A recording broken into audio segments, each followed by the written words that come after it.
जय गजानन मंडळी, या दाल बाटी खायला. आता काय होत आहे, 2-3 दिवस झाले वातावरण जरासं खालीवर खालीवर होत आहे, तर तब्येतही जराशी खालीवर खालीवर होत आहे. मग काहीतरी चविष्ट बनवू आपण असा विचार केला. मग साहेबाला आठवण आलं की बा दाल बाटी बनवू. म्हटलं ठीक आहे, काही हरकत नाही. दाल बाटी तर दाल बाटी. त्याला पाहू मग आता दाल बाटी कशी बनली आपली.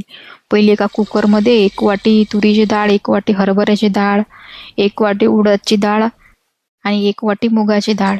हे सगळं स्वच्छ धुवून घ्यायचं आणि नंतर त्याच्यामध्ये थोडीशी हळद, मीठ आणि तूप टाकायचं आणि होऊ द्यायचं कुकरमध्ये. आता डाळ शिजेपर्यंत आपण बाटीची तयारी करू. त्याच्यासाठी आपण 2 वाटी गव्हाचं पीठ आणि 1.5 वाटी रवा घेतला. त्याच्यामध्ये चवीनुसार मीठ टाकलं. नंतर चवीनुसार ओवा टाकायचा आणि तेल टाकायचं. त्याच्यानंतर थोडीशी हळद आणि खाण्याचा सोडा आणि हे सगळं मिश्रण आता आपल्याला मिक्स करून घ्यायचं आहे. नंतर थोडं थोडं पाणी टाकून आपल्याला हे मिश्रण मिक्स करून घ्यायचं आहे. गोळा पातळ करायचा नाही, थोडासा जाडसरच ठेवायचा आहे.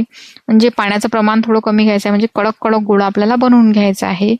म्हणजे जसं तुम्ही रोडग्यासाठी किंवा बाफलेसाठी भिजून घेता ना, अगदी त्या प्रकारे भिजून घ्यायचा आहे. गोळा चांगला तयार झाला आपला की त्याला अर्ध्या घंट्यासाठी थोडंसं सोडून द्यायचं आहे. नंतर आपण इकडे डाळ कशी बनवायची हे पाहू. तर सर्वप्रथम आपल्याला कढईत थोडा कढीपत्ता आणि हिंग टाकायचा आहे. नंतर जिरं आणि मोहरी टाकायची आहे. नंतर थोडासा कापलेला कांदा, हिरवी मिरची, कांदा आणि टोमॅटो हे आपल्याला चांगलं तेलात परतून घ्यायचं आहे. हे सगळं जिन्नस तेलात चांगलं परतून घेतल्यावर नंतर त्याच्यामध्ये चवीनुसार तिखट, हळद आणि मीठ टाकायचं आहे. थोडीशी कसुरी मेथी पण टाकायची आहे आणि हे मिश्रण परत मिक्स करून घ्यायचं आहे.